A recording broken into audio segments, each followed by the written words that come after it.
আল্লাহর রাসূল সাল্লাল্লাহু আলাইহি ওয়াসাল্লাম সাহাবায়ে কেরামদের নিয়ে বসে আছেন। ভবিষ্যৎ উম্মত প্রসঙ্গে আলোচনা হচ্ছে। এক পর্যায়ে তিনি বললেন, ও আমার সাহাবীরা শুনো, আমার উম্মতের সামনে এমন একটি মুহূর্ত আসবে যখন দুনিয়ার সকল কাফের মুশরিক ইসলামের শত্রুরা ঐক্যবদ্ধ হয়ে জোট গঠন করে মাঠে নামবে, একে অপরকে আহ্বান জানাবে, আসো আমরা মুসলিমদের ধ্বংস করি।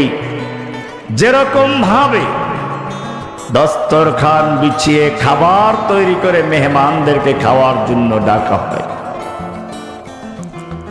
সাহাবায়ে কেরাম আশ্চর্য হয়ে গেলেন।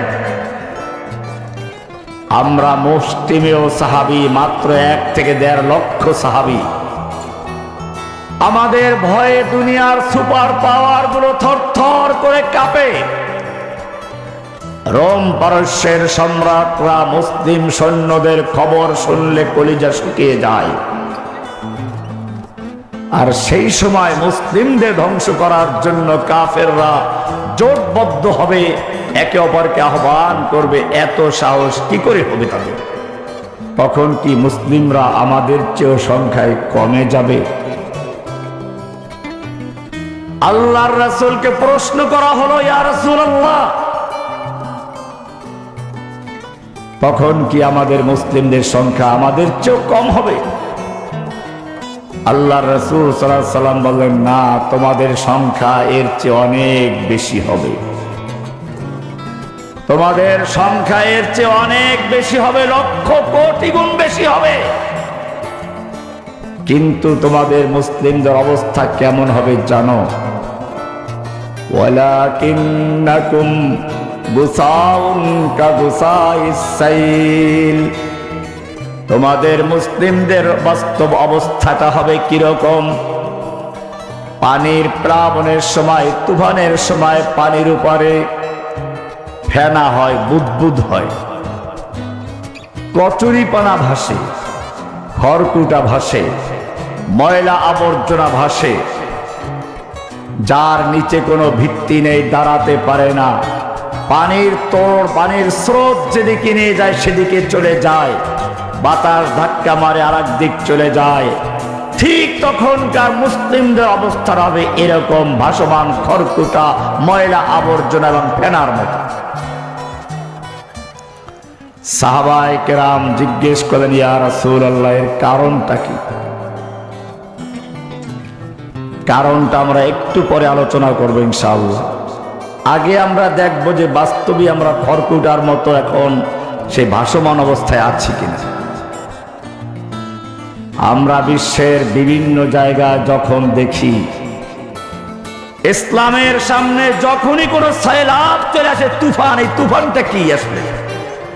আল্লাহর রাসূল যে বললেন পানি বন্যার সময় সাইলাব আসে, তুফান আসে, প্লাবন আসে, তাতে ভাসিয়ে নিয়ে যায়, সেই সাইলাবটা আসলে কি?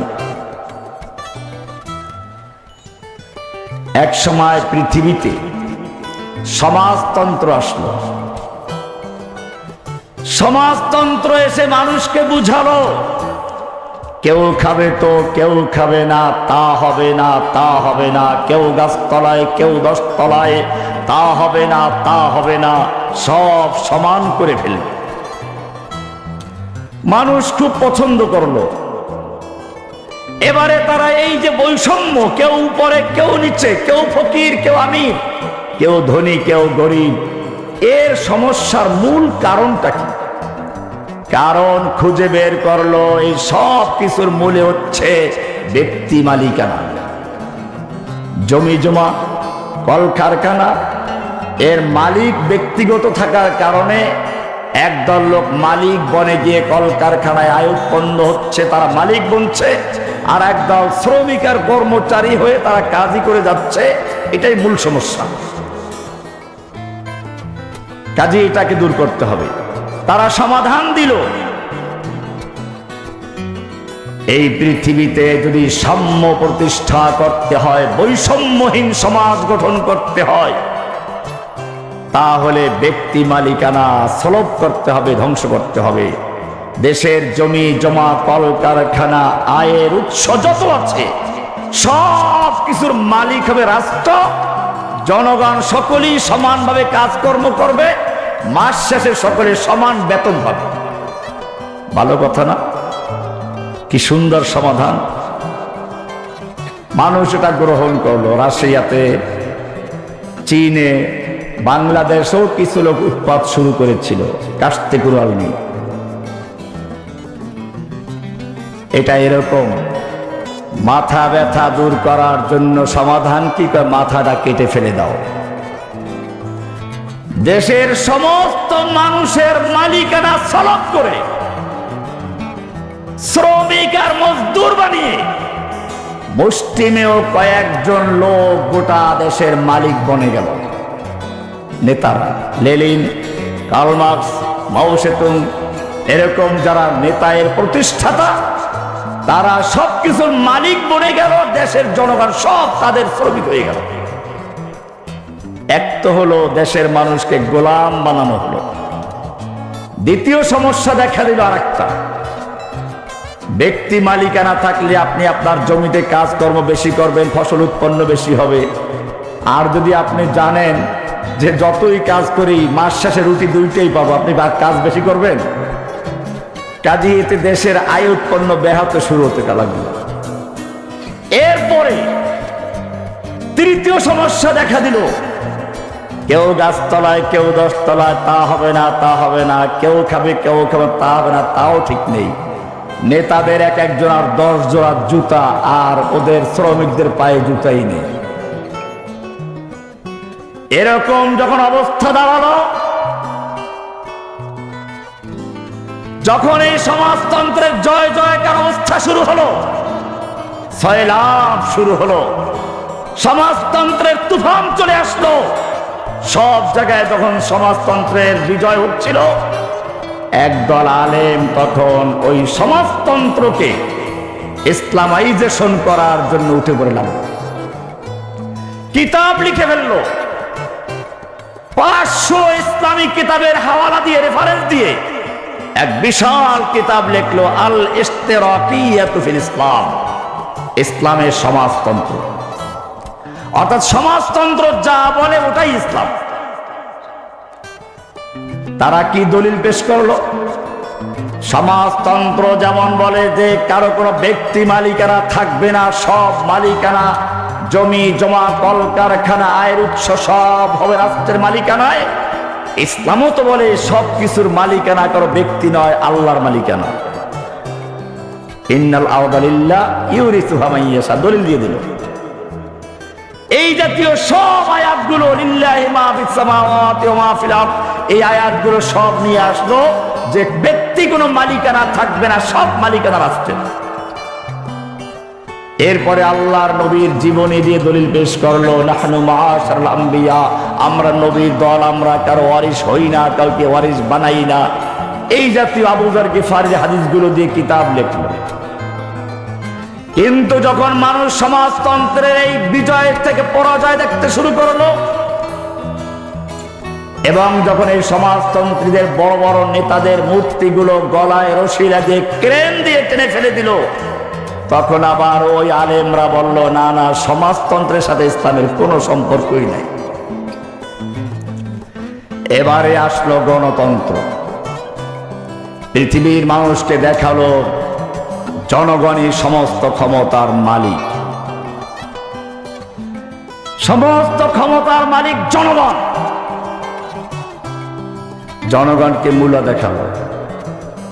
এবারেও একদল আলেম উঠে পড়ে লাগলো, গণতন্ত্র ছাড়া ইসলামের উপায় নাই। আল্লাহ সুবহানাহু ওয়া তাআলা পরিষ্কার জানিয়ে দিচ্ছেন, এক সময় সমাজতন্ত্রের সয়লাবে ভেসে যাচ্ছ, আর এক সময় আবার গণতন্ত্রের সয়লাবে ভেসে যাচ্ছ। তোমার তো শিকড় আছে, তোমার তো ভেসে যাওয়ার কথা নয়। আলাম তারা কাইফা দারাবাল্লাহু মাসালান কালিমাতান তাইয়্যিবা। ওহে যুবক, ও মুসলিম, তুমি কি দেখো না আল্লাহ তাআলা কি সুন্দর করে একটা উদাহরণ দিয়েছেন। কালেমাতুশ শাহাদা, কালেমায়ে তাইয়্যিবা, লা ইলাহা ইল্লাল্লাহ কি উদাহরণ দিয়েছেন কাশাজারাতিন তাইয়্যিবা, একটা পবিত্র গাছের সঙ্গে, যেই গাছের শিকড় হচ্ছে মাটির নিচে, ডাল হচ্ছে আসমানে। আসলুহা সাবিতু ওয়া ফারউহা ফিস সামা, যেই গাছের শিকড় হচ্ছে মাটিতে গাঁথা আর ডাল হচ্ছে আসমানে। দুনিয়ার কোন সয়লাব ওই গাছকে হেলাতে পারে না, ভাসাতে পারে না। তাফসীরে বিভিন্ন রকমের কথা আছে কোন গাছ এটা। হাদিস থেকে বোঝা যায় আল্লাহর নবী সাল্লাল্লাহু আলাইহি ওয়াসাল্লাম একদিন খেজুর গাছের মুচি খাচ্ছিলেন।